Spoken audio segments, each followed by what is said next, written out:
Question 1.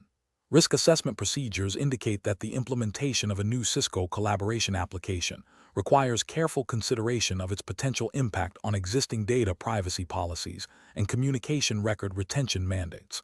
Which of the following approaches best ensures compliance with these requirements?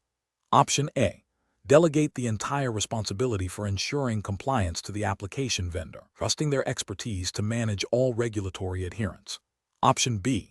Prioritize rapid deployment of the application to leverage its new features, assuming that the vendor's default settings will satisfy all compliance obligations. Option C. Conduct a comprehensive impact assessment to identify all relevant regulatory requirements and internal policies, and then design the application's configuration and deployment to meet these identified needs. Option D. Focus on replicating the functionality of existing collaboration tools to minimize user disruption, without a detailed review of how the new application handles data differently. The correct answer is C. Conduct a comprehensive impact assessment to identify all relevant regulatory requirements and internal policies, and then design the application's configuration and deployment to meet these identified needs. Explanation. This scenario presents a common challenge in implementing new collaboration applications, ensuring that the chosen solution aligns with existing organizational policies and regulatory requirements without introducing new risks or violating established protocols.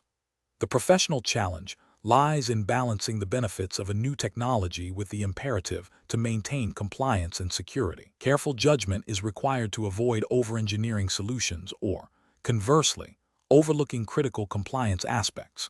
The correct approach represents best professional practice because it prioritizes a thorough understanding of the existing regulatory landscape and organizational policies before committing to a specific implementation. This proactive stance ensures that the chosen collaboration application can be configured and deployed in a manner that is compliant with all applicable regulations, such as those governing data privacy, communication interception, and record retention. By integrating compliance considerations from the outset, the organization mitigates the risk of costly remediation efforts, legal penalties, and reputational damage. This aligns with the principle of privacy by design and security by design, which are foundational to responsible technology deployment. An incorrect approach that focuses solely on feature parity with existing systems fails to account for evolving regulatory requirements or the specific compliance needs of the new application. This could lead to the deployment of a system that, while functionally similar, may inadvertently violate new data handling regulations or fail to meet specific audit requirements. Another incorrect approach that prioritizes rapid deployment without a comprehensive impact assessment risks overlooking potential security vulnerabilities or compliance gaps that could be exploited. This haste can lead to significant downstream problems, including data breaches or non-compliance with industry-specific regulations. Finally, an approach that delegates compliance responsibility entirely to the vendor without internal validation is a critical ethical and regulatory failure. While vendors provide tools and guidance, the ultimate responsibility for compliance rests with the deploying organization. This abdication of responsibility can lead to significant legal repercussions if the vendor's solution does not meet the organization's specific regulatory obligations. The professional reasoning process for similar situations should involve a structured impact assessment that includes 1. Identifying all relevant regulatory frameworks and internal policies. 2. Evaluating how the proposed collaboration application will interact with these frameworks and policies. 3. Identifying potential risks and compliance gaps. And 4. Developing mitigation strategies and configuration plans that address these identified issues. This iterative process ensures that technology adoption is both beneficial and compliant. Question 2. Market research demonstrates that a new cloud-based collaboration application offers significant improvements in real-time document sharing and video conferencing capabilities, potentially boosting team productivity. The IT department is eager to deploy this solution across the organization. Which of the following approaches best ensures a responsible and compliant implementation? Option A. Proceed with immediate deployment based on the vendor's marketing materials and the perceived benefits, assuming the application meets industry standards. Option B. Delegate the entire impact assessment process to the application vendor, trusting their expertise and assurances regarding security and compliance. Option C. Conduct a comprehensive impact assessment that evaluates technical feasibility, security vulnerabilities, data privacy implications, and alignment with existing organizational policies and relevant regulatory frameworks before deployment. Option D. Prioritize the lowest cost option for the collaboration application, and if it meets basic functionality requirements, proceed with deployment without extensive security or compliance reviews. The correct answer is C. Conduct a comprehensive impact assessment that evaluates technical feasibility, security vulnerabilities, data privacy implications, and alignment with existing organizational policies and relevant regulatory frameworks before deployment. Explanation. Scenario analysis. Implementing new collaboration applications within an enterprise environment, especially those involving sensitive data or customer interactions, presents significant professional challenges. The primary challenge lies in balancing the benefits of enhanced communication and productivity with the inherent risks of data security, privacy, and compliance. A thorough impact assessment is crucial to identify potential disruptions to existing workflows, assess the security posture of the new application, and ensure adherence to relevant regulations. Failure to conduct a comprehensive assessment can lead to costly remediation, reputational damage, and legal repercussions. Correct approach analysis. The correct approach involves a systematic and documented impact assessment that considers technical, operational, security, and compliance aspects. This process should involve key stakeholders from IT, security, legal, and business units. The assessment should identify potential risks, such as unauthorized access to sensitive data, data leakage, noncompliance with data protection laws, e.g., GDPR if applicable to the jurisdiction, though for this exam scope, we focus on general best practices within a U.S. context unless otherwise specified, and disruption to critical business processes. The outcome of this assessment should inform the implementation strategy, including necessary security controls, user training, and contingency plans. This aligns with best practices for IT governance and risk management, ensuring that technology adoption is strategic and secure. Incorrect approach is analysis. One incorrect approach is to proceed with implementation based solely on vendor claims and perceived benefits without independent verification or risk analysis. This ignores the professional responsibility to ensure the chosen application meets the organization's specific security and compliance requirements. It creates a significant regulatory and ethical failure by potentially exposing the organization to data breaches and noncompliance with data privacy laws, which could result in substantial fines and legal action. Another incorrect approach is to prioritize cost savings over security and compliance considerations during the assessment phase. While cost is a factor, it should not supersede the fundamental requirements for protecting sensitive information and adhering to legal obligations.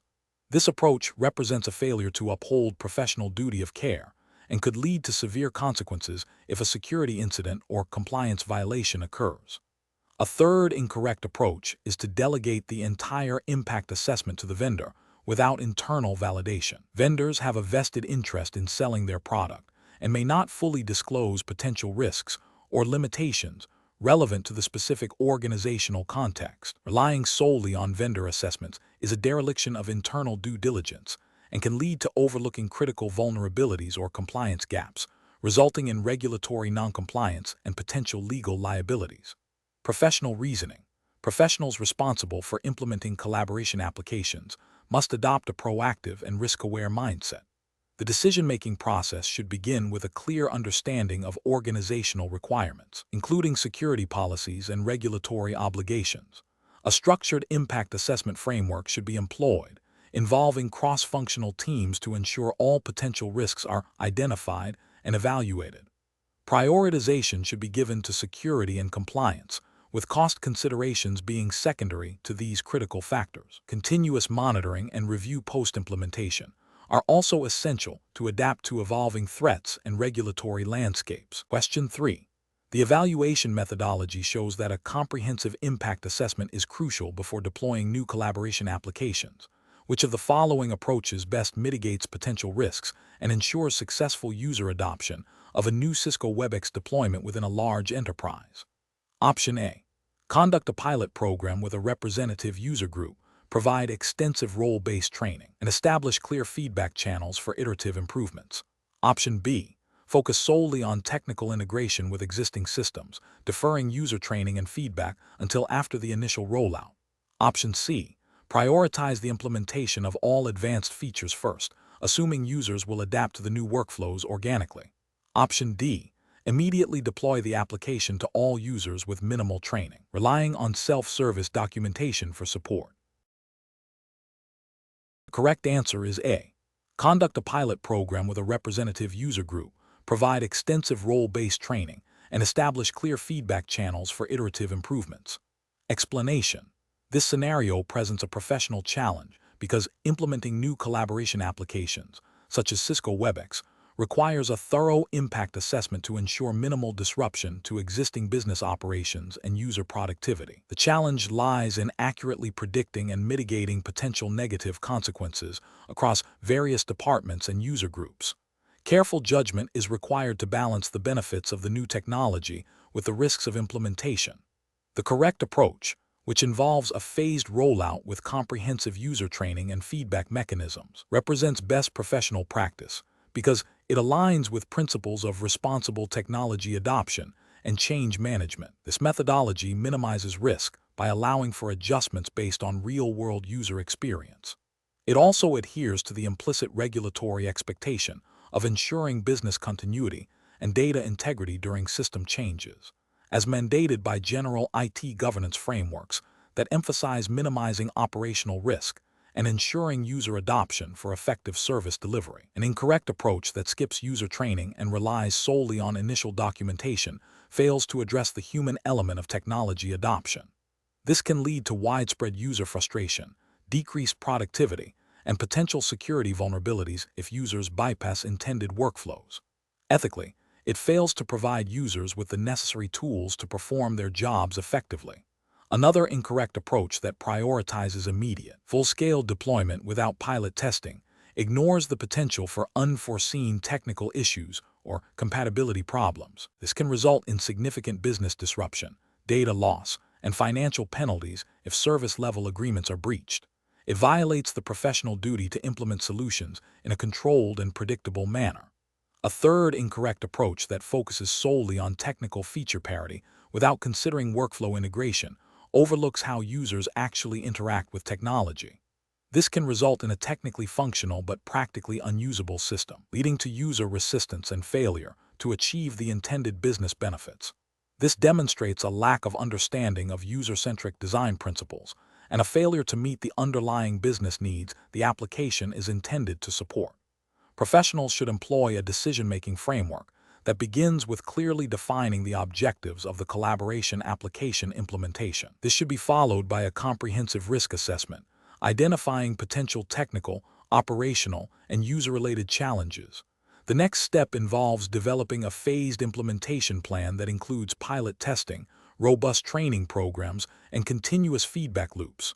Finally, establishing clear metrics for success and a plan for ongoing support and optimization ensures that the implemented solution delivers its intended value while adhering to professional standards of care and responsible technology deployment. Question 4. The control framework reveals that a company is implementing Cisco Unified Communications Manager, CUCM, and needs to secure its signaling and media traffic. The IT team is considering several methods to achieve this. Which approach best aligns with implementing secure collaboration applications according to industry best practices and regulatory considerations? Option A. Prioritize enabling transport layer security (TLS) for all CUCM administrative interfaces and SIP trunk signaling, and enforce secure real-time transport protocol (SRTP) for all voice and video media streams. Option B. Implement TLS only for administrative interfaces and leave SRTP configuration as optional to be enabled only if specific user complaints about media security arise. Option C. Focus solely on implementing strong passwords for administrative accounts and assume that default network security measures will adequately protect signaling and media. Option D. Deploy CUCM without explicit configuration for TLS or SRTP, relying on the inherent security of the underlying network infrastructure to protect communication channels. The correct answer is A. Prioritize enabling transport layer security (TLS) for all CUCM administrative interfaces and SIP trunk signaling, and enforce secure real-time transport protocol (SRTP) for all voice and video media streams. Explanation: this scenario presents a professional challenge in managing the security and compliance of a Cisco collaboration environment, specifically concerning the implementation of Cisco Unified Communications Manager (CUCM) and its integration with other services. The core difficulty lies in balancing the need for robust security measures with the operational requirements of a dynamic business environment, all while adhering to the specific regulatory framework relevant to the exam's jurisdiction. Careful judgment is required to ensure that security configurations do not inadvertently create vulnerabilities or hinder legitimate business operations, and that all implemented solutions are auditable and compliant. The correct approach involves a thorough understanding of the Cisco collaboration architecture, including the security features of CUCM and how they interact with network infrastructure and user access policies. Implementing security measures such as strong authentication, role-based access control (RBAC), and secure communication protocols, e.g., TLS for signaling and SRTP for media, is paramount. This aligns with best professional practices by proactively mitigating risks of unauthorized access, data interception, and service disruption. Adherence to security best practices, often codified in industry standards and vendor recommendations, ensures the integrity and confidentiality of communication services, which is a fundamental ethical and professional obligation. An incorrect approach would be to overlook the importance of secure signaling and media transport. For instance, failing to enable or properly configure TLS for CUCM administrative interfaces and SIP trunk signaling exposes sensitive configuration data and calls setup information to potential interception and manipulation. Similarly, not enforcing SRTP for media streams leaves voice and video traffic vulnerable to eavesdropping. These failures represent significant regulatory and ethical breaches, as they compromise the confidentiality and integrity of communications, potentially violating data protection regulations and undermining user trust.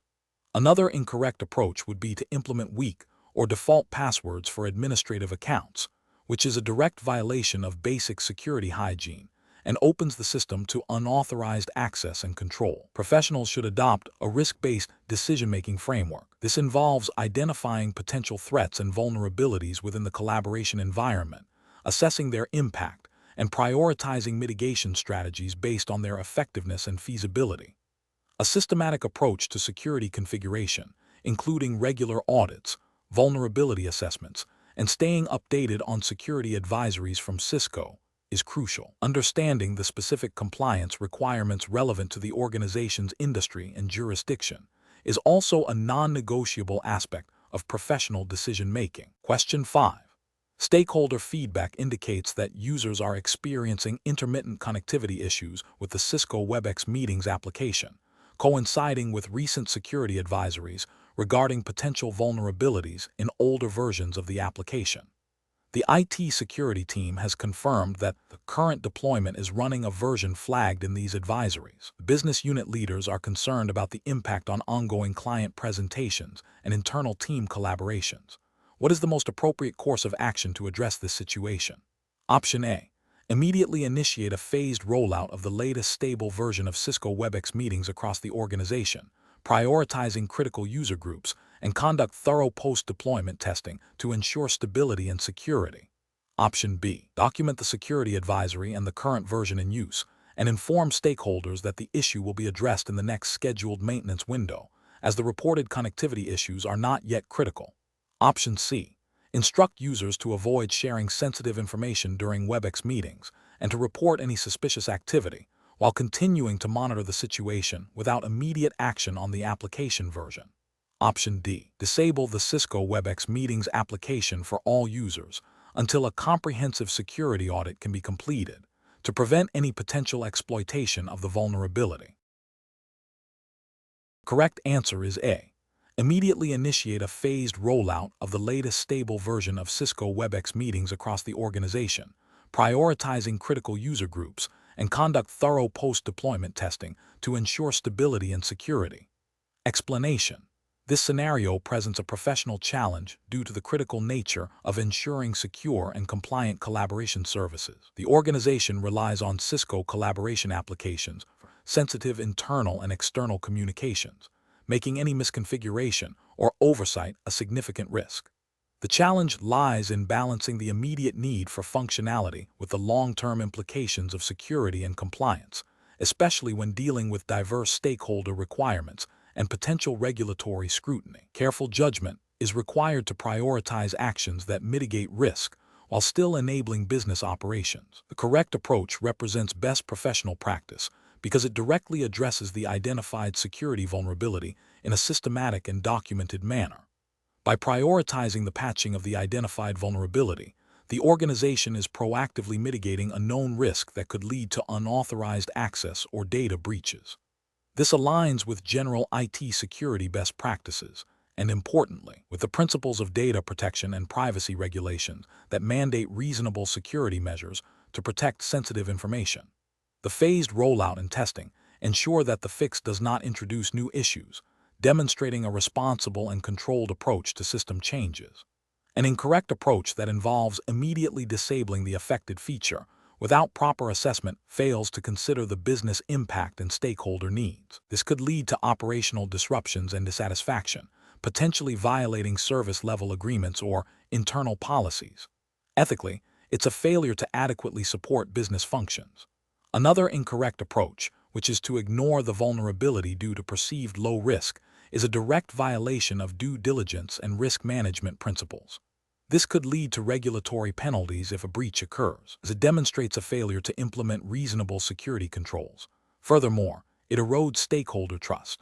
A third incorrect approach, which is to only document the vulnerability without taking action, is a dereliction of duty and a failure to uphold professional responsibility for system security. This passive stance leaves the organization exposed and is ethically unsound. Professionals should employ a structured risk assessment and management framework. This involves identifying potential threats, assessing their likelihood and impact, and then prioritizing mitigation strategies based on risk level and business criticality. Communication with stakeholders throughout the process is paramount to manage expectations and ensure alignment. Documenting all decisions and actions provides an audit trail and demonstrates due diligence. Question 6. Governance review demonstrates that sensitive internal communications within the organization's Cisco collaboration environment are not consistently protected by end-to-end encryption, posing a potential risk to confidential data. The IT security team is tasked with recommending a solution to address this finding. Which of the following approaches best addresses the identified risk while adhering to best practices for implementing Cisco collaboration applications? Option A. Disable message encryption for all internal communications to simplify user experience and reduce potential compatibility issues with other applications. Option B. Implement a comprehensive endpoint security solution that scans all outgoing messages for sensitive data, but do not alter the application's encryption settings. Option C. Enable message encryption for all sensitive internal communications within the Cisco collaboration application, ensuring that only authorized users can decrypt the messages. Option D. Integrate a third-party message archiving solution that encrypts all historical messages, but does not provide real-time encryption for ongoing conversations. The correct answer is C. Enable message encryption for all sensitive internal communications within the Cisco collaboration application, ensuring that only authorized users can decrypt the messages. Explanation. This scenario presents a common challenge in implementing collaboration solutions. Balancing the need for robust security with the user demand for seamless integration and accessibility. The professional challenge lies in interpreting and applying the relevant Cisco collaboration application guidelines and best practices within the context of a real-world deployment, ensuring compliance without hindering operational efficiency.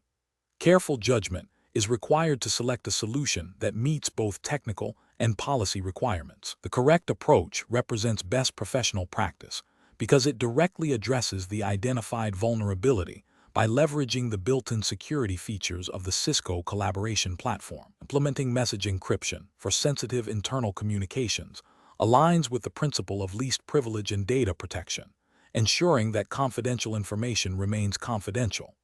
This proactive measure is a direct response to the governance review's findings and demonstrates a commitment to maintaining a secure and compliant environment, as implicitly expected by Cisco's implementation guidelines for secure collaboration. An incorrect approach that involves disabling message encryption for all internal communications would be a significant regulatory and ethical failure. This would violate the implicit expectation of data security within collaboration tools and could expose sensitive organizational data to unauthorized access, potentially leading to breaches of confidentiality and trust. Furthermore, it would disregard best practices for secure application deployment, which are foundational to Cisco's implementation frameworks. Another incorrect approach, such as relying solely on endpoint security solutions without addressing the application-level encryption, fails to provide a comprehensive security posture. While endpoint security is important, it does not inherently protect data in transit or at rest within the collaboration application itself. This oversight could lead to vulnerabilities that are not mitigated by other security layers, representing a failure to implement a layered security strategy as recommended by industry standards and Cisco's guidance.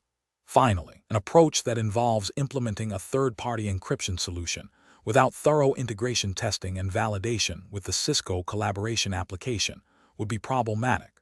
While the intent might be to enhance security, a poorly integrated solution could lead to performance issues, interoperability problems, or even introduce new security vulnerabilities. This demonstrates a lack of due diligence in ensuring that security enhancements are compatible and effective within the existing ecosystem, a key consideration in professional implementation. The professional reasoning process for similar situations should involve a thorough understanding of the governance review's findings, a deep knowledge of the Cisco collaboration application's capabilities and security features, and an awareness of relevant industry best practices for secure communication.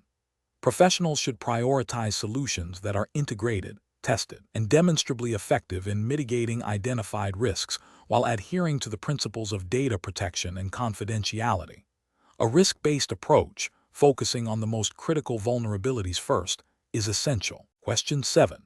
The performance metrics show a consistent pattern of high latency and packet loss for Cisco Unified Communications Manager (CUCM) services during peak business hours. Which of the following diagnostic and remediation strategies best addresses this issue while adhering to professional IT operational standards? Option A. Apply a generic network optimization script to all network devices in the collaboration path, based on a general understanding of network performance issues, without specific data correlating network congestion to the CUCM service degradation. Option B. Immediately increase the allocated CPU and RAM resources for the CUCM servers, assuming that the current hardware is insufficient to handle the peak load, without further investigation into network or application-specific issues. Option C. Perform a full reboot of all Cisco collaboration servers, including CUCM, Unity Connection, and IM and Presence service, during the busiest operational period to clear any potential temporary glitches. Option D. Utilize Cisco Real-Time Monitoring Tool (RTMT) to analyze call detail records (CDR), trace logs, and system performance counters for CUCM, Unity Connection, and the underlying network infrastructure to identify specific bottlenecks or error patterns, and then implement targeted configuration adjustments or resource scaling based on the findings. The correct answer is D. Utilize Cisco Real-Time Monitoring Tool (RTMT) to analyze call detail records (CDR), trace logs, and system performance counters for CUCM, Unity Connection, and the underlying network infrastructure to identify specific bottlenecks or error patterns, and then implement targeted configuration adjustments or resource scaling based on the findings. Explanation. The performance metrics show a consistent pattern of high latency and packet loss for Cisco Unified Communications Manager (CUCM) services during peak business hours. This scenario is professionally challenging because it directly impacts the core functionality of a critical business application, affecting employee productivity and potentially customer interactions. The challenge lies in accurately diagnosing the root cause within a complex, integrated collaboration environment and implementing a solution that minimizes disruption while adhering to operational best practices and any relevant service level agreements, SLAs. The correct approach involves a systematic, data-driven investigation that prioritizes the stability and performance of the collaboration platform. This means leveraging the diagnostic tools and methodologies inherent to Cisco's collaboration architecture, such as RTMT, real-time monitoring tool, and CUCM built-in performance monitoring features, to pinpoint the exact source of the degradation. This approach aligns with professional best practices by ensuring that changes are made based on evidence, minimizing the risk of introducing new problems, and allowing for effective troubleshooting and rollback if necessary. It also implicitly supports the principle of maintaining service availability, a key tenet in IT operations. An incorrect approach would be to make broad, unverified changes to network configurations or server resources without a clear understanding of the impact. For instance, indiscriminately increasing bandwidth on network segments without identifying them, as the bottleneck could lead to misallocation of resources and potentially mask the true issue. Another incorrect approach would be to restart critical CUCM services or servers during peak hours without a documented rollback plan or a clear understanding of the dependencies, which could cause extended outages and violate operational procedures designed to maintain service continuity. A third incorrect approach might involve applying configuration changes based on anecdotal evidence or assumptions rather than empirical data from monitoring tools, which is a direct contravention of sound IT troubleshooting methodologies and could lead to further instability. Professionals should employ a structured troubleshooting framework, starting with clear problem definition, hypothesis generation, data collection, using appropriate monitoring tools, hypothesis testing, and iterative refinement of solutions. This process ensures that decisions are informed, risks are mitigated, and the most effective resolution is achieved efficiently. Question 8. Process analysis reveals that a company is looking to integrate its Cisco Unified Communications Manager (CUCM) environment with a third-party customer relationship management (CRM) system to enable click-to-dial functionality and display caller information within the CRM. The IT team is considering several methods for achieving this integration. Which of the following approaches represents the most secure and professionally recommended method for this integration, aligning with best practices for data handling and system interoperability? Option A. Utilize the officially documented REST APIs provided by both Cisco and the CRM vendor, ensuring proper authentication and authorization are configured for data exchange over encrypted channels. Option B. Leverage undocumented internal interfaces or legacy protocols that are not officially supported by either Cisco or the CRM vendor for data synchronization. Option C. Implement an integration solution that relies on unencrypted file transfers, e.g., FTP, to exchange contact lists and call logs between the two systems. Option D. Develop custom scripts that directly query and manipulate the databases of both CUCM and the CRM system to synchronize contact information and initiate calls. Correct answer is A. Utilize the officially documented REST APIs provided by both Cisco and the CRM vendor, ensuring proper authentication and authorization are configured for data exchange over encrypted channels. Explanation. Scenario analysis. Implementing Cisco collaboration applications, such as Cisco Unified Communications Manager, CUCM, and Cisco Unity Connection, CUC, involves managing sensitive communication data. A key challenge arises when integrating these systems with third-party applications, like a customer relationship management, CRM system, for enhanced functionality. Ensuring that data exchange between these systems adheres to privacy regulations and maintains data integrity is paramount. The scenario is professionally challenging because a misconfiguration or an insecure integration method can lead to data breaches, non-compliance with data protection laws, and reputational damage. The need for robust security measures and adherence to established protocols is critical. Correct approach analysis. The correct approach involves utilizing secure, documented, and officially supported integration methods provided by Cisco and the third-party vendor. This typically means employing APIs that are designed for secure data exchange, such as REST APIs with appropriate authentication and authorization mechanisms, e.g., OAuth 2.0. This method ensures that data is transmitted over encrypted channels, TLS/SSL, and that access controls are properly enforced, aligning with best practices for data security and privacy. Cisco's documentation and best practices for integrating collaboration applications with other systems emphasize these secure API-driven integrations. Adhering to these documented methods is crucial for maintaining system stability, security, and compliance with general data protection principles.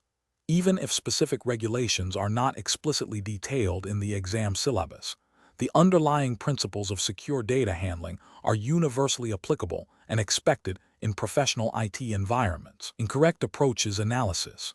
One incorrect approach involves directly accessing the underlying database of the collaboration application or the third-party system to extract or inject data. This bypasses designed integration points and security layers, creating significant vulnerabilities. It directly violates principles of data integrity and security, as it can lead to data corruption, unauthorized access, and potential breaches of sensitive information. Such methods are not supported by vendors and are inherently insecure. Another incorrect approach is to use custom scripts that rely on unencrypted protocols, e.g., plain HTTP, FTP, for data transfer between systems. This exposes sensitive communication data to interception and manipulation, representing a severe security risk and a direct contravention of basic data security principles. It also lacks the auditability and error handling expected in professional integrations. A third incorrect approach is to rely on undocumented or deprecated integration methods. These methods may have known security flaws or may cease to function without notice, leading to system instability and potential data loss. They also lack vendor support, making troubleshooting and maintenance difficult and increasing the risk of non-compliance with evolving security standards. Professional reasoning. Professionals should approach integration scenarios by first consulting official documentation from both Cisco and the third-party vendor. They should prioritize integration methods that are explicitly supported, secure, and designed for interoperability. This involves understanding the available APIs, their security features, and the recommended authentication mechanisms. A risk assessment should be conducted to identify potential vulnerabilities associated with the chosen integration method. Furthermore, adherence to general principles of data privacy and security, such as encryption, access control, and data integrity, is essential, even when specific regulatory frameworks are not the primary focus of the exam. This systematic approach ensures that integrations are robust, secure, and maintainable. Question 9. Assessment of the most effective strategy for managing user access to Cisco collaboration application features and data, considering the need to balance operational efficiency with robust security and compliance requirements. Option A. Grant all users full administrative privileges to ensure maximum flexibility and ease of use. Option B. Allow unrestricted access to all collaboration features and data for all users. Option C. Implement a principle of least privilege, granting users only the minimum necessary permissions, and conduct regular access reviews. Option D.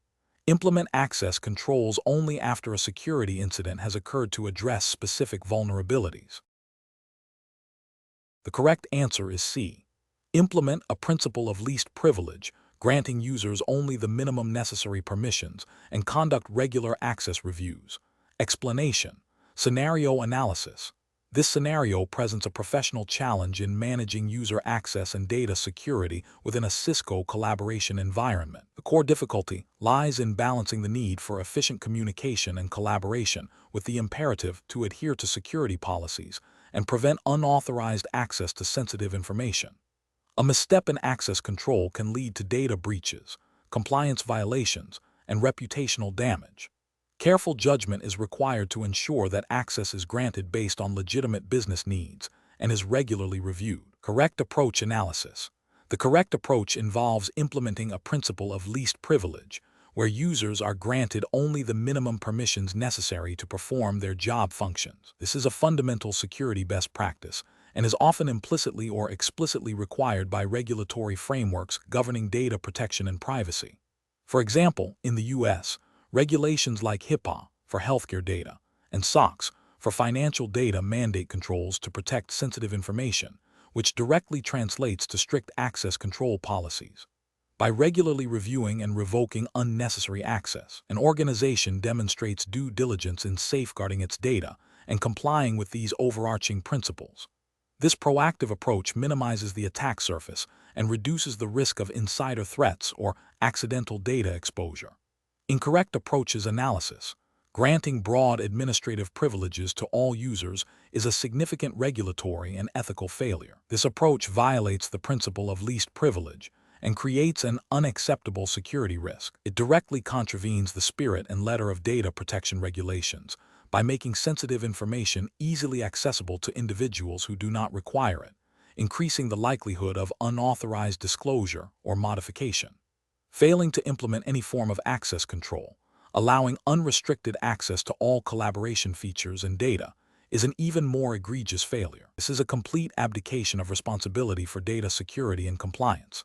It leaves the organization exposed to a multitude of threats, from accidental data deletion to malicious data exfiltration, and would be a clear violation of any data protection or privacy law. Implementing access controls only when a security incident occurs is a reactive and insufficient approach.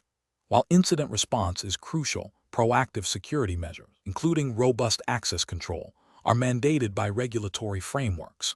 Waiting for an incident to occur means that significant damage may have already been done, and the organization would likely be found non-compliant for failing to implement preventative controls. This approach demonstrates a lack of foresight and a failure to meet the ongoing duty of care required for data security. Professional reasoning. Professionals in this field must adopt a proactive and risk-aware mindset. The decision-making process should begin with understanding the organization's data sensitivity and the relevant regulatory landscape. This understanding informs the design of access control policies, prioritizing the principle of least privilege. Regular audits and reviews of access rights are essential to ensure ongoing compliance and security. When faced with requests for access, a systematic process of verification and approval, based on documented business needs, should be followed. This structured approach ensures that security and compliance are integrated into daily operations, rather than being an afterthought. Question 10. Comparative studies suggest that organizations often struggle to balance the need for real-time collaboration with the imperative of protecting sensitive information within their communication platforms. A company is implementing a new Cisco collaboration solution and needs to configure secure communication channels for its legal and finance departments, both of which handle highly confidential client data. The primary concern is to prevent unauthorized access and ensure that all communications remain private and compliant with data protection regulations. Which of the following configuration strategies best addresses these requirements? Option A. Configure the system to allow all users within the organization to access and share files freely within the collaboration environment to foster maximum collaboration. Option B. Prioritize ease of access by disabling all encryption and authentication requirements for internal users to streamline the collaboration process.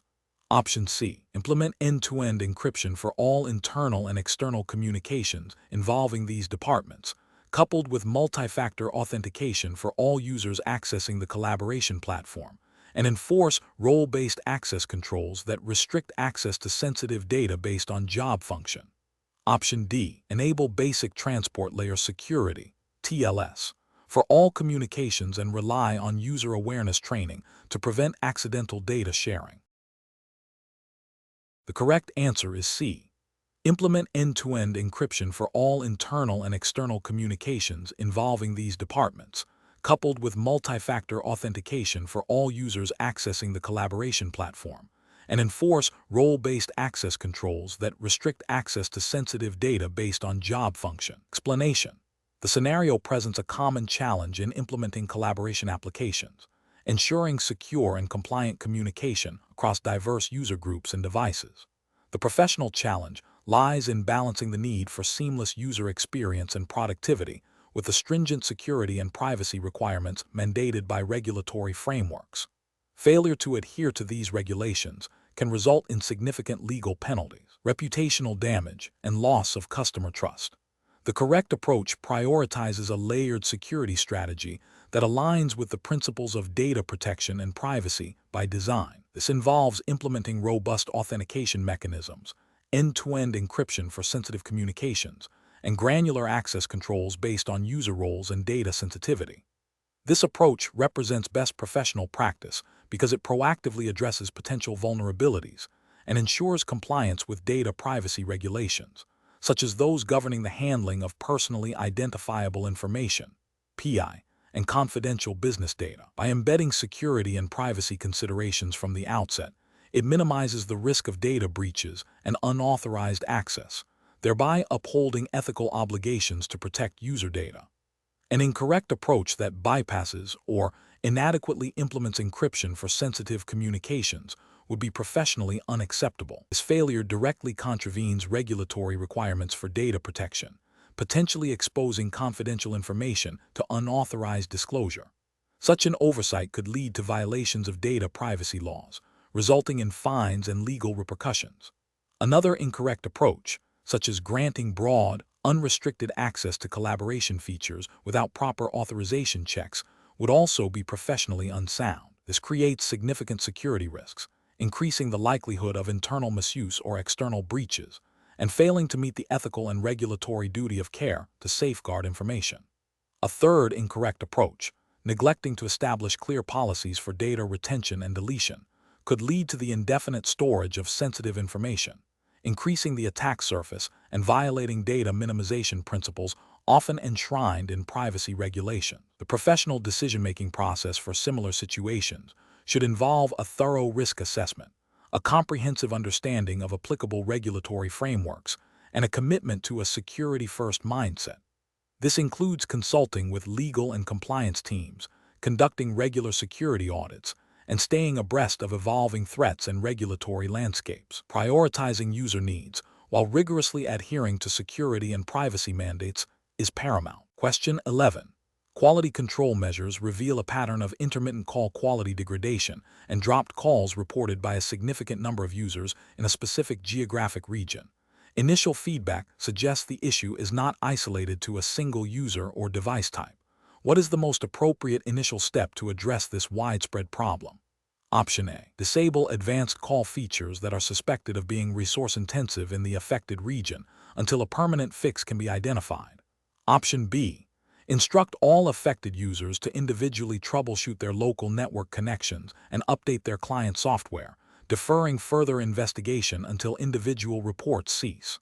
Option C. Immediately deploy a system-wide configuration rollback to the last known stable version of the collaboration application, assuming a recent update introduced the issue.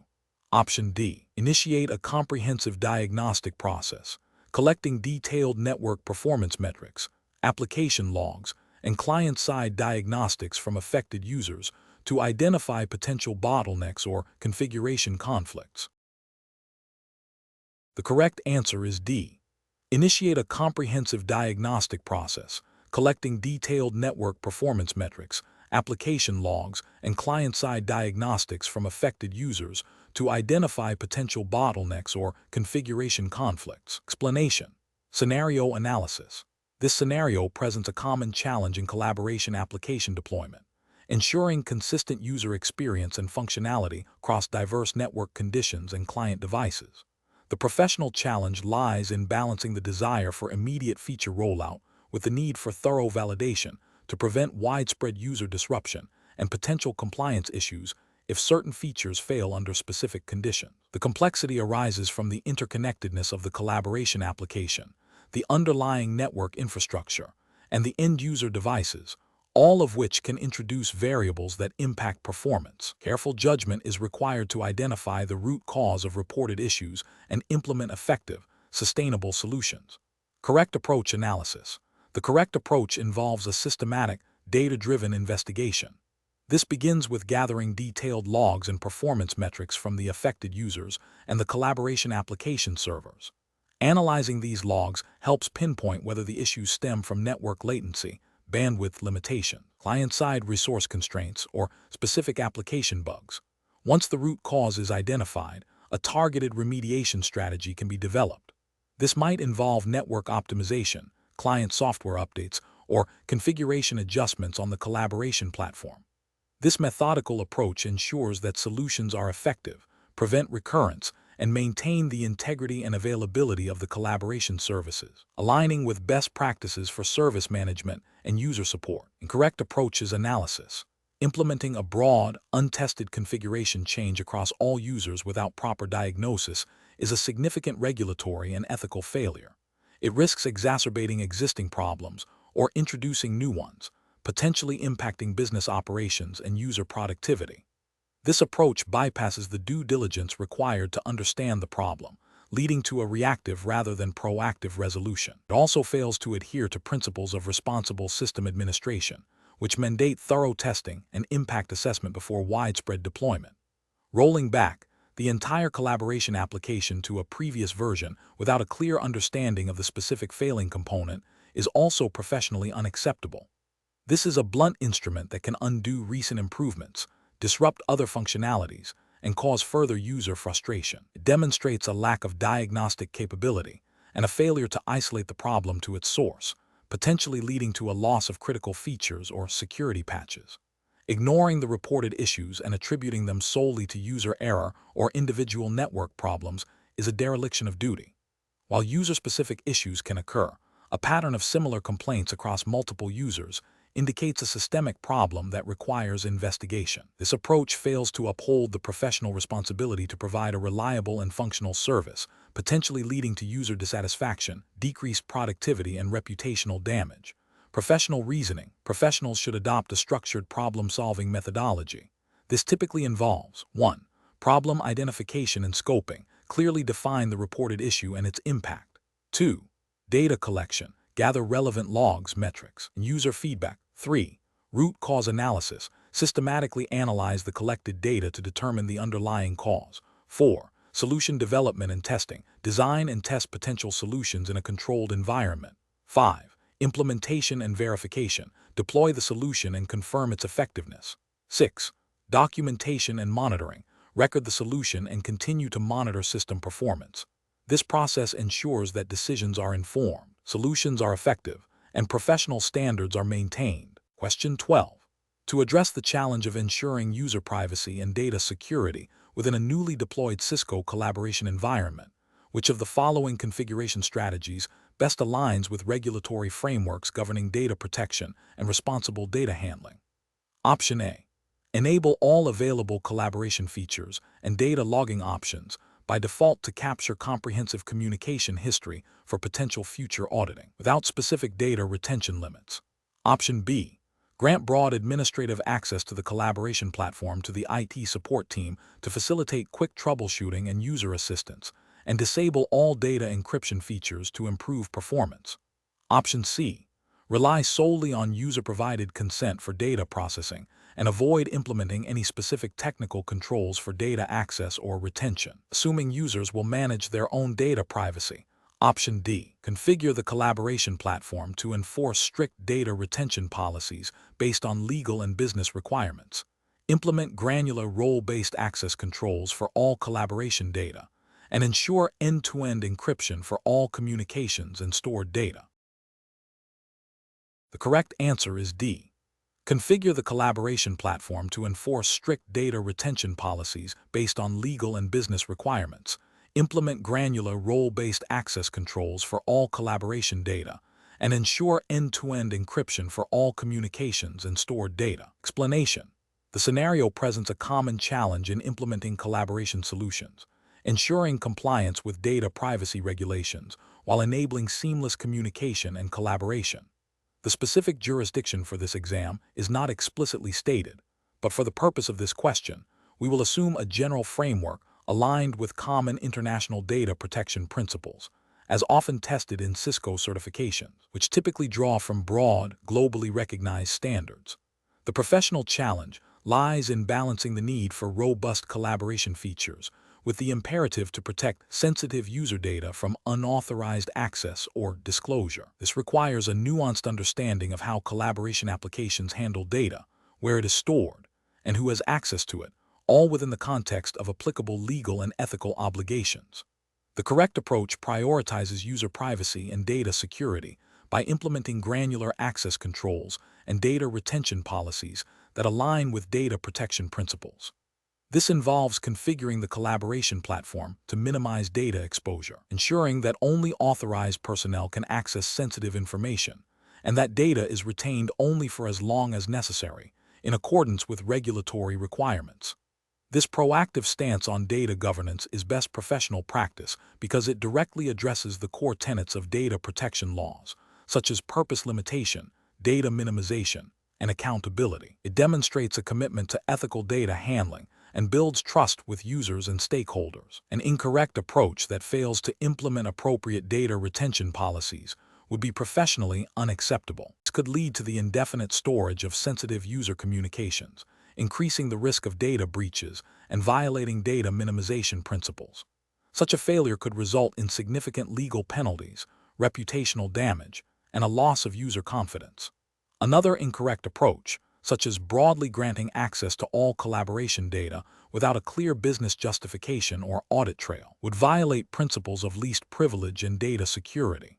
This exposes the organization to risks of insider threats and unauthorized data access, contravening ethical obligations and potentially specific regulatory mandates regarding data access and control. A third incorrect approach, neglecting to encrypt sensitive data in transit and at rest, would leave user communications vulnerable to interception and compromise, failing to meet fundamental security requirements and potentially violating data protection laws that mandate appropriate technical and organizational measures to secure personal data. The professional reasoning process for similar situations should involve a thorough risk assessment of the collaboration application's data handling capabilities.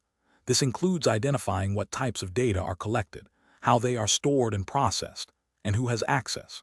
Subsequently, a review of relevant data protection regulations and organizational policies is crucial. The implementation should then focus on configuring the application to meet these requirements, prioritizing security and privacy by design. Regular audits and reviews of configurations and access logs are essential to ensure ongoing compliance and to adapt to evolving threats and regulatory landscapes. Question 13.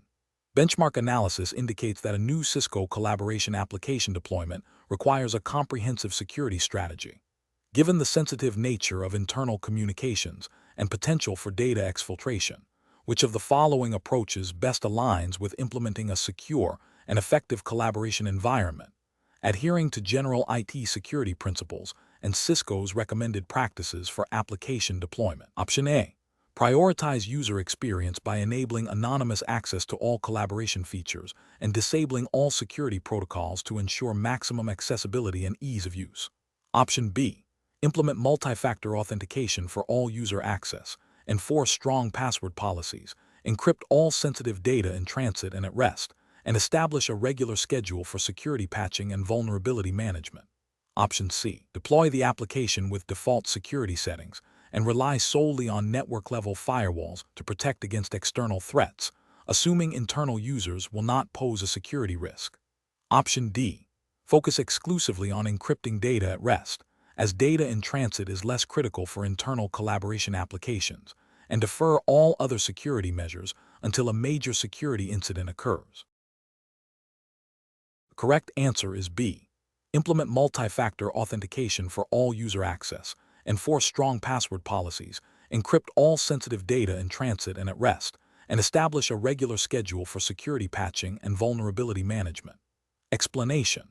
This scenario presents a common challenge in implementing collaboration applications, balancing the need for robust security with the user demand for seamless integration and accessibility. The professional challenge lies in interpreting and applying the relevant Cisco collaboration application guidelines and best practices, which are implicitly tied to general IT security principles and data privacy considerations, without overstepping into specific, non-applicable regulatory frameworks. The goal is to ensure the deployed solution is both functional and compliant with the spirit of secure and ethical IT operations, as understood within the context of Cisco's recommended practices. The correct approach prioritizes a layered security strategy that aligns with Cisco's recommended practices for collaboration applications.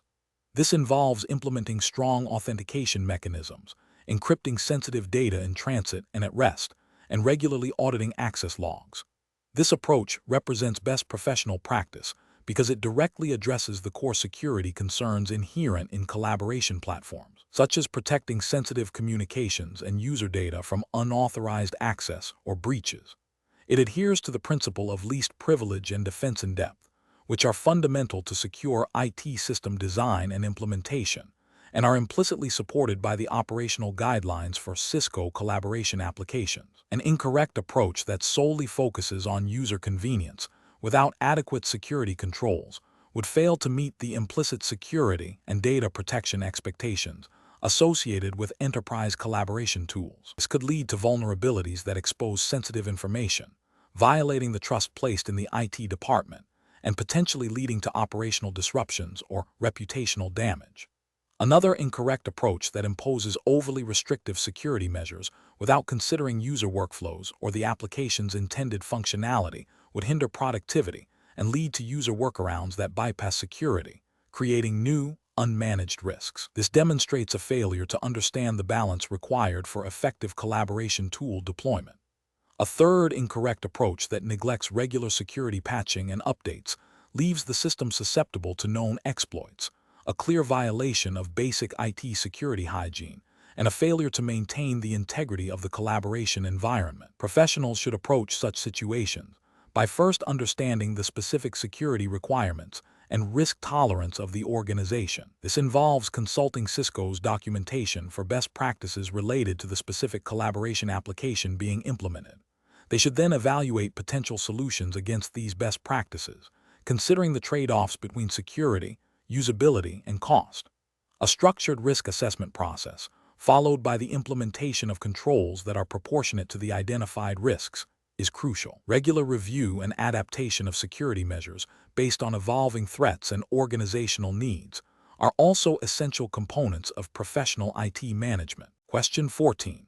Market research demonstrates that a newly discovered vulnerability in the organization's primary collaboration application could expose sensitive customer data. The IT security team has proposed a multifaceted mitigation strategy involving enhanced encryption protocols, stricter access controls, and mandatory user reauthentication for all file sharing activities. However, the business operations team is concerned that this approach will significantly slow down daily workflows and negatively impact productivity. Which of the following risk assessment approaches best balances the need for security with operational efficiency while adhering to regulatory compliance? Option A. Immediately implement all proposed security measures across the entire organization to ensure maximum protection against the vulnerability, regardless of the impact on user workflows. Option B. Conduct a detailed risk analysis to quantify the potential impact of the vulnerability, evaluate the effectiveness and operational overhead of each proposed mitigation, and prioritize a phased implementation of controls based on risk reduction and business impact. Option C. Implement only the enhanced encryption protocols, as this is the most technically robust solution, and instruct users to adapt to any resulting workflow changes. Option D. Defer any significant security remediation until a less busy period for the business operations team, focusing only on basic awareness training for users about the potential risks. The correct answer is B. Conduct a detailed risk analysis to quantify the potential impact of the vulnerability, evaluate the effectiveness and operational overhead of each proposed mitigation, and prioritize a phased implementation of controls based on risk reduction and business impact. Explanation. Scenario analysis.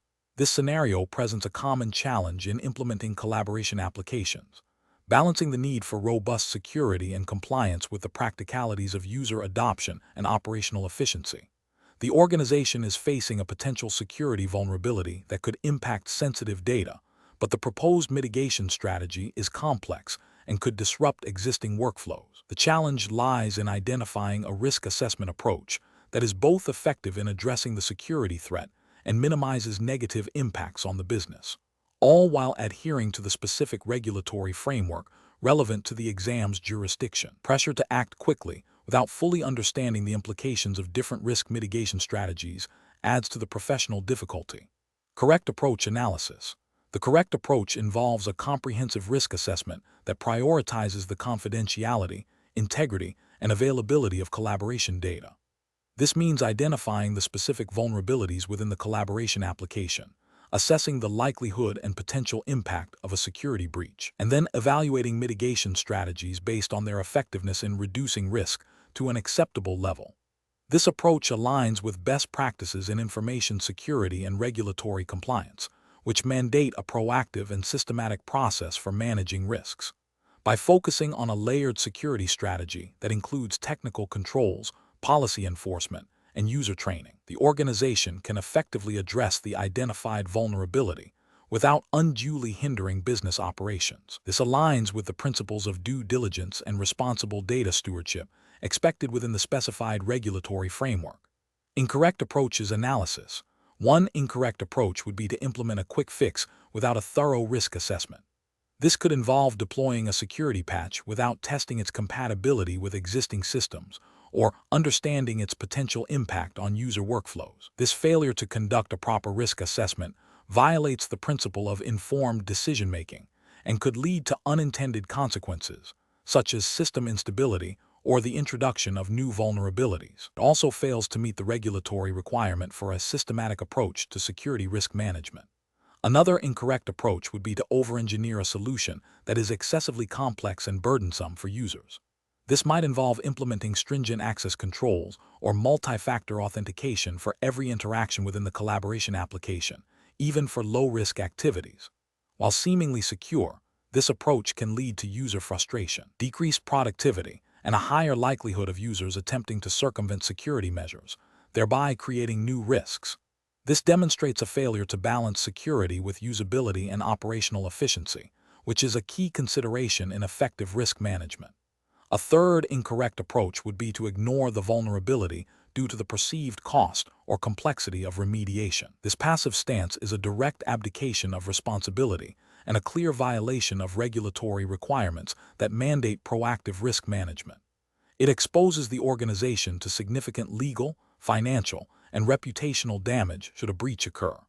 This approach demonstrates a lack of professional judgment and a disregard for the organization's security obligations. Professional reasoning. Professionals should approach risk assessment by first understanding the specific context of the collaboration application and its role within the organization. This involves identifying critical assets, potential threats, and existing controls. The next step is to systematically evaluate the risks associated with these threats, considering both the likelihood of an event and its potential impact. Mitigation strategies should then be developed and prioritized based on their ability to reduce risk to an acceptable level, considering factors such as cost, effectiveness, and impact on operations. Continuous monitoring and review of the risk landscape are also crucial to ensure that security measures remain effective over time. This structured and iterative process ensures that decisions are data-driven, aligned with business objectives, and compliant with relevant regulations. Question 15. The assessment process reveals that a critical Cisco collaboration application is running with an unpatched vulnerability that has been publicly disclosed and is actively being exploited in the wild. The IT security team has identified that patching this application will require a brief downtime during business hours, which is expected to impact user productivity for approximately 2 hours. The compliance team has flagged that the data processed by this application is considered sensitive and falls under specific data protection regulations. What is the most appropriate immediate course of action? Option A. Immediately schedule and implement the patch during a designated maintenance window, communicating the downtime to users in advance, and verifying successful deployment and system stability post-patch. Option B. Conduct a comprehensive, in-depth security audit of the entire collaboration suite before applying any patches to ensure no other vulnerabilities exist. Option C. Initiate a full system rollback to a previous stable version of the collaboration application to eliminate the vulnerability, even if it means losing recent data changes. Option D. Defer patching until the next scheduled major maintenance cycle to avoid any disruption to user productivity, and implement temporary network access restrictions for the application. The correct answer is A. Immediately schedule and implement the patch during a designated maintenance window, communicating the downtime to users in advance, and verifying successful deployment and system stability post-patch. Explanation. The assessment process reveals a common challenge in implementing collaboration applications, balancing the need for robust security with user productivity and accessibility. In this scenario, the organization is facing a potential data breach due to unpatched vulnerabilities in a widely used collaboration tool. The professional challenge lies in making a timely and effective decision that mitigates risk without causing undue disruption to business operations or violating compliance mandates. This requires a nuanced understanding of the organization's risk tolerance, the criticality of the affected application, and the potential impact of both patching and not patching. The correct approach involves a systematic risk assessment that prioritizes remediation based on the severity of the vulnerability and its potential impact on sensitive data. This aligns with best professional practices for cybersecurity and compliance. By identifying critical assets, assessing the likelihood and impact of exploitation, and then implementing controls proportionate to the risk, the organization demonstrates due diligence. This proactive stance is often mandated by regulatory frameworks that require organizations to protect sensitive information and maintain the confidentiality, integrity, and availability of their systems. For example, in the U.S., regulations like HIPAA for healthcare data or PCI DSS for payment card data implicitly or explicitly require such risk-based approaches to security. An incorrect approach would be to ignore the vulnerability due to the perceived inconvenience of patching or the potential for user disruption. This failure to act constitutes a direct violation of the duty of care to protect organizational data and could lead to significant regulatory penalties, reputational damage, and financial losses. Another incorrect approach would be to implement a blanket, overly restrictive security policy that cripples user productivity without a clear understanding of the actual risk posed by the specific vulnerability. This demonstrates a lack of risk-based decision-making and can lead to workarounds that introduce new, unmanaged risks. A third incorrect approach might be to rely solely on vendor advisories without independent verification or consideration of the organization's specific environment, potentially leading to misallocation of resources or ineffective mitigation. Professionals should employ a decision-making framework that begins with understanding the threat landscape and the organization's specific context. This involves identifying assets, vulnerabilities, and potential threats. Next, they should assess the likelihood and impact of a security incident. Based on this assessment, they can then determine appropriate mitigation strategies, prioritizing those that offer the best risk reduction for the investment. This process should be documented and communicated to stakeholders, ensuring transparency and accountability. Continuous monitoring and reassessment are also crucial to adapt to evolving threats and organizational changes. Question 16. Consider a scenario where an organization is deploying Cisco Unified Communications Manager, CUCM, and Cisco Unity Connection to support voice and voicemail services. The IT security team is concerned about unauthorized access to administrative interfaces and sensitive voicemail messages.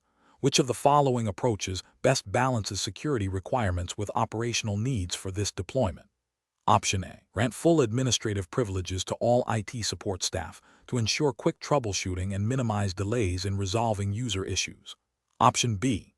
Disable all security features on CUCM and Unity Connection to maximize performance and simplify user access, assuming that the risk of a security incident is low. Option C. Implement multi-factor authentication for all administrative access to CUCM and Unity Connection. Enforce strong password policies and configure role-based access control (RBAC) to grant users only the necessary privileges. Additionally, explore options for encrypting voicemail messages at rest where feasible. Option D. Rely solely on network-level firewalls to restrict access to the CUCM and Unity Connection servers, assuming that internal network traffic is inherently secure. The correct answer is C. Implement multi-factor authentication for all administrative access to CUCM and Unity Connection, enforce strong password policies, and configure role-based access control (RBAC) to grant users only the necessary privileges. Additionally, explore options for encrypting voicemail messages at rest where feasible. Explanation. This scenario presents a common challenge in implementing collaboration applications, balancing the need for robust security with the user experience and operational efficiency. The professional challenge lies in interpreting and applying the security best practices outlined in the Cisco Collaboration Application v1.0 framework without introducing undue complexity or compromising the intended functionality of the system. Careful judgment is required to ensure that security measures are effective, proportionate, and aligned with the organization's risk tolerance and compliance obligations. The correct approach involves a layered security strategy that integrates authentication, authorization, and encryption at various points within the collaboration environment. This aligns with best practices for securing real-time communication and data sharing, as emphasized in the Cisco 300-085 exam objectives. Specifically, implementing strong authentication mechanisms like multi-factor authentication, MFA, for administrative access and user logins, coupled with granular role-based access control, RBAC, for managing user permissions, ensures that only authorized individuals can access sensitive information and perform critical functions. End-to-end encryption for sensitive communications, where feasible and appropriate for the application's use case, further protects data confidentiality. This comprehensive approach not only meets security requirements, but also fosters user trust and maintains operational continuity by minimizing the risk of unauthorized access or data breaches. An incorrect approach would be to solely rely on perimeter security without addressing internal access controls. This fails to account for insider threats or compromised credentials, leaving the system vulnerable.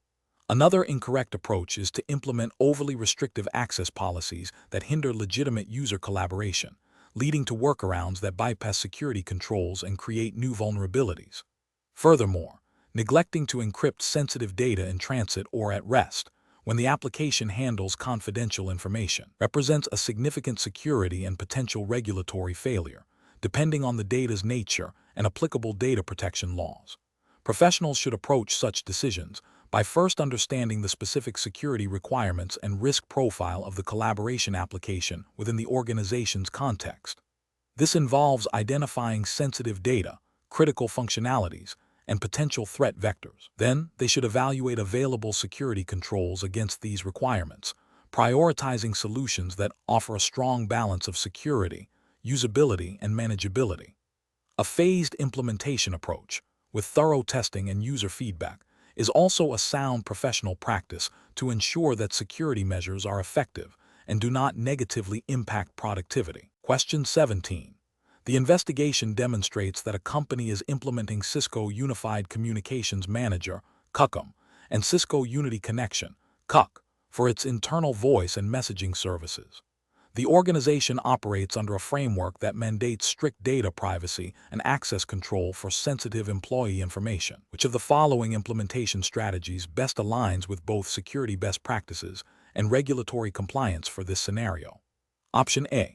Deploying CUCM and CUC with default security settings and relying solely on network-level firewalls to protect the collaboration environment from external threats. Option B. Disabling all non-essential features and services within CUCM and CUC to reduce the potential attack surface, without conducting a thorough risk assessment of the impact on user functionality. Option C. Implementing multi-factor authentication for all administrative access to CUCM and CUC, configuring granular role-based access control (RBAC) for user and administrator accounts, and establishing a regular schedule for security patching and vulnerability scanning of the collaboration infrastructure. Option D. Granting all employees administrative privileges to CUCM and CUC to ensure they have full control over their communication services and can resolve any immediate issues themselves. The correct answer is C. Implementing multi-factor authentication for all administrative access to CUCM and CUC, configuring granular role-based access control, RBAC, for user and administrator accounts, and establishing a regular schedule for security patching and vulnerability scanning of the collaboration infrastructure. Explanation. This scenario presents a common challenge in implementing collaboration applications, balancing the need for robust security with the user experience and operational efficiency. The professional challenge lies in interpreting and applying security best practices within the context of a specific regulatory framework, ensuring compliance without unduly hindering legitimate business operations. Careful judgment is required to identify the most effective and compliant security measures. The correct approach represents best professional practice because it prioritizes a layered security strategy that aligns with the principles of least privilege and defense in depth, which are fundamental to many regulatory frameworks governing data protection and system integrity. Implementing granular access controls, robust authentication mechanisms, and regular security audits directly addresses potential vulnerabilities and ensures that only authorized personnel can access sensitive collaboration data and functionalities. This proactive and comprehensive approach minimizes the attack surface and supports the organization's compliance obligations by demonstrating due diligence in protecting information assets. An incorrect approach that focuses solely on broad, restrictive access controls without considering the operational impact would fail to meet the best practice standard. Such an approach could lead to user frustration, reduced productivity, and potential workarounds that bypass security controls, ultimately creating new risks. From a regulatory perspective, while security is paramount, overly burdensome restrictions that impede legitimate business functions might be challenged as not being a proportionate or effective security measure, potentially leading to non-compliance if it demonstrably hinders essential operations without a clear security benefit. Another incorrect approach that neglects regular security audits and vulnerability assessments would be professionally unacceptable. This oversight represents a failure to maintain a secure posture over time, leaving the system susceptible to evolving threats. Regulatory frameworks often mandate ongoing monitoring and assessment to ensure continued compliance and security. Failing to do so is a direct contravention of the principle of continuous improvement in security management. Finally, an approach that relies on outdated or unpatched software components, even if initially configured securely, is also a significant regulatory and ethical failure.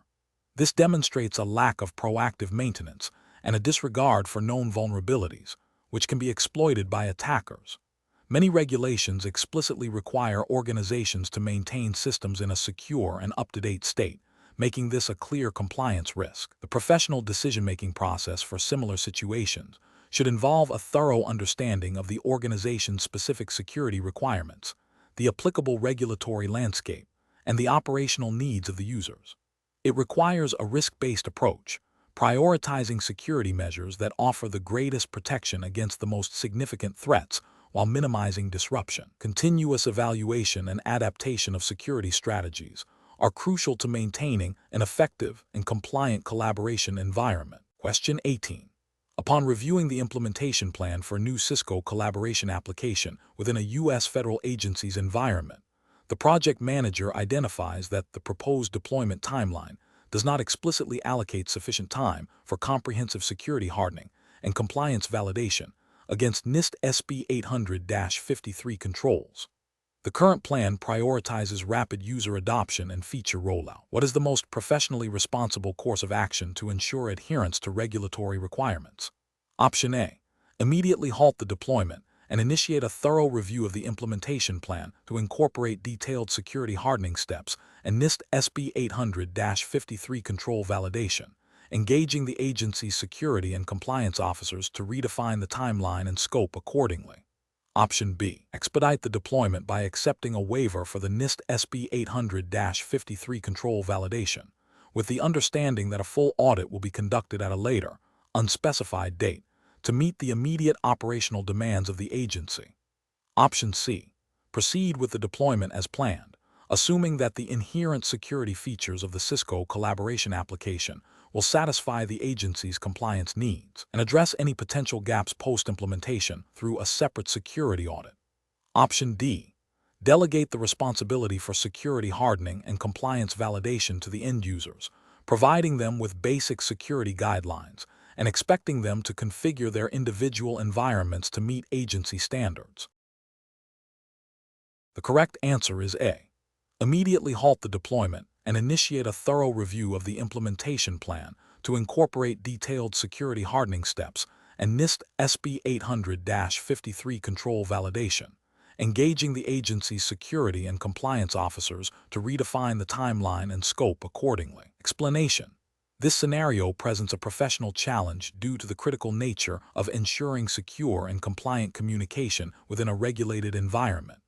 The implementation of a new collaboration platform requires meticulous attention to data privacy, access control, and auditability, all of which are subject to stringent regulatory oversight. The core of the challenge lies in balancing the functional requirements of the collaboration tool with the imperative to adhere to the specified regulatory framework, which in this context is assumed to be U.S. federal regulations pertaining to data handling and security for government contractors or similar entities. The correct approach represents best professional practice because it prioritizes a comprehensive risk assessment and a phased implementation strategy. This ensures that potential vulnerabilities are identified and mitigated before widespread deployment, thereby minimizing the risk of regulatory noncompliance and data breaches. By involving legal and compliance teams early, the implementation team demonstrates a commitment to understanding and integrating regulatory requirements into the technical design and operational procedures. This proactive stance is crucial for maintaining trust and avoiding penalties associated with noncompliance. An incorrect approach that focuses solely on rapid deployment without adequate security and compliance validation would be professionally unacceptable. This would constitute a failure to uphold due diligence and could lead to significant regulatory penalties, reputational damage, and potential legal liabilities. Specifically, it would violate principles of data protection and security mandated by regulations such as HIPAA, if healthcare data is involved, or NIST guidelines for federal information systems. Another incorrect approach that neglects to establish clear audit trails and access controls would also be a critical failure. This oversight directly contravenes requirements for accountability and transparency in data handling, making it impossible to demonstrate compliance during an audit or investigation. Such a failure would expose the organization to risks of unauthorized access and data misuse, violating the spirit and letter of data governance regulations. Finally, an approach that bypasses established change management processes and documentation standards would be professionally unsound. This lack of rigor undermines the integrity of the implementation, making it difficult to troubleshoot issues, track modifications, and prove adherence to established security protocols. It represents a departure from best practices in IT governance and risk management, increasing the likelihood of errors and security gaps. The professional reasoning process for similar situations should involve a structured approach. 1. Understand the regulatory landscape. Thoroughly research and document all applicable regulations and guidelines. 2. Conduct a comprehensive risk assessment. Identify potential technical, operational, and compliance risks associated with the implementation. 3. Develop a phased implementation plan. Incorporate security and compliance checks at each stage. 4. Engage stakeholders, involve legal, compliance, security, and relevant business units throughout the process. 5. Establish robust monitoring and auditing mechanisms. Ensure continuous oversight and the ability to demonstrate compliance. 6. Maintain thorough documentation. Record all decisions, configurations, and testing results. Question 19. Market research demonstrates that a specific vendor for a collaboration application offers a highly competitive solution that meets all technical requirements.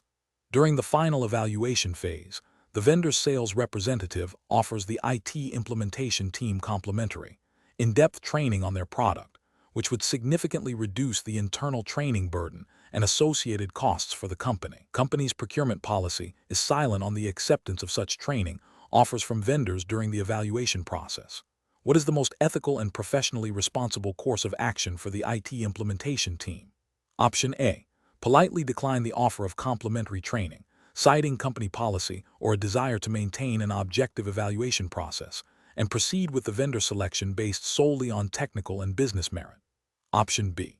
Accept the complimentary training and use the knowledge gained to justify the selection of this vendor, as it demonstrates a deeper understanding of their capabilities. Option C. Proceed with the vendor evaluation and selection, and then, after the decision is made, inform the vendor that the training would have been beneficial. Option D. Accept the complimentary training, as it represents a cost-saving opportunity for the company and will improve the team's expertise with the product. The correct answer is A. Politely decline the offer of complimentary training, citing company policy or a desire to maintain an objective evaluation process, and proceed with the vendor selection based solely on technical and business merit. Explanation. Scenario analysis. This scenario presents a common ethical dilemma in IT implementation, where a vendor offers incentives that could influence a purchasing decision. The challenge lies in balancing the company's need for cost-effective solutions with the imperative to make procurement decisions based solely on technical merit and business requirements, free from undue influence. The pressure to accept a seemingly beneficial offer, especially when budget constraints are a factor, requires careful judgment and adherence to established procurement policies. Correct approach analysis. The correct approach prioritizes transparency, fairness, and adherence to company policy by documenting the evaluation process thoroughly, including objective criteria, and the rationale for selecting a specific vendor, the IT team demonstrates that the decision is based on merit. Rejecting the vendor's offer of free training, or at least disclosing it and seeking approval according to company policy, upholds ethical procurement standards. This ensures that the selection process is not compromised by potential conflicts of interest, and that the company obtains the best solution for its needs, not one influenced by personal gain or vendor incentives. This aligns with general principles of good corporate governance and ethical business conduct, which are implicitly expected in professional IT roles. Incorrect approach is analysis. Accepting the free training without disclosure or approval creates a clear conflict of interest. It suggests that the decision might be influenced by the personal benefit to the IT team rather than the objective needs of the company. This violates principles of fair competition and could lead to perceptions of favorability, undermining trust in the procurement process. Furthermore, it bypasses established company policies for vendor engagement and gift acceptance, which are designed to prevent such conflicts. Another incorrect approach would be to proceed with the vendor's solution solely because of the offered training, without a rigorous technical and business justification. This prioritizes an ancillary benefit over the core requirements of the implementation, potentially leading to a suboptimal solution. The third incorrect approach, to ignore the offer and proceed with the evaluation without considering its potential impact on objectivity, is also flawed. While not as overtly unethical as accepting the offer, it fails to proactively address a situation that could be perceived as compromising integrity. Professional IT practice demands vigilance in identifying and mitigating potential conflicts of interest. Professional reasoning. Professionals should adopt a decision-making framework that emphasizes integrity, transparency, and adherence to policy. When faced with vendor incentives, the first step is to consult and strictly follow the company's procurement and gift acceptance policies. If the policy is unclear or silent on such offers, the next step is to escalate the situation to a supervisor or the procurement department for guidance. The evaluation process should always be documented with objective criteria, and any potential conflicts of interest must be disclosed and managed appropriately. The ultimate goal is to ensure that all decisions are made in the best interest of the organization, free from bias or undue influence. Question 20. Examination of the data shows that user communication patterns within the collaboration application reveal potential areas for service enhancement, such as identifying underutilized features or common communication bottlenecks. To gain deeper insights for product development, the engineering team proposes analyzing aggregated, anonymized metadata from user calls and messages. However, the current terms of service do not explicitly mention this type of metadata analysis for product improvement. What is the most appropriate course of action to ethically and legally proceed with analyzing this communication metadata? Option A. Proceed with analyzing the anonymized metadata, as anonymization renders the data non-personal and therefore outside the scope of most privacy regulations. Option B. Focus solely on publicly available usage statistics and avoid any analysis of communication metadata to prevent any potential privacy concerns. Option C. Analyze the metadata without seeking consent, as the primary purpose is service improvement and the data will be anonymized, which is a common industry practice. Option D. Obtain explicit, informed consent from users for the analysis of their anonymized communication metadata for product improvement purposes, and ensure the data is truly anonymized and cannot be re-identified. The correct answer is A. Proceed with analyzing the anonymized metadata, as anonymization renders the data non-personal and therefore outside the scope of most privacy regulations. Explanation. This scenario presents a professional challenge rooted in data privacy and the ethical handling of sensitive user information within a collaboration application. The core dilemma lies in balancing the desire to improve service quality and user experience with the imperative to protect individual privacy and adhere to data protection regulations. The technical ability to access and analyze user communication metadata, even if anonymized, carries significant ethical and regulatory weight. The correct approach, which involves anonymizing data and seeking explicit user consent for any analysis that could potentially identify individuals or their communication patterns, represents best professional practice. This aligns with the principles of data minimization and purpose limitation, fundamental to data protection frameworks. By anonymizing data, the organization reduces the risk of re-identification, and by seeking consent, it upholds the principle of user autonomy and transparency.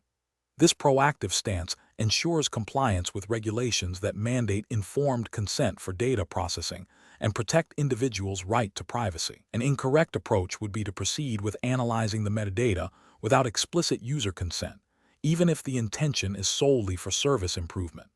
This would violate the principle of lawful basis for processing, as consent is a primary lawful basis for many data processing activities, especially those involving personal data. Furthermore, it could breach regulations that require transparency about data collection and usage, and potentially violate the right to privacy if users are unaware their communication metadata is being analyzed.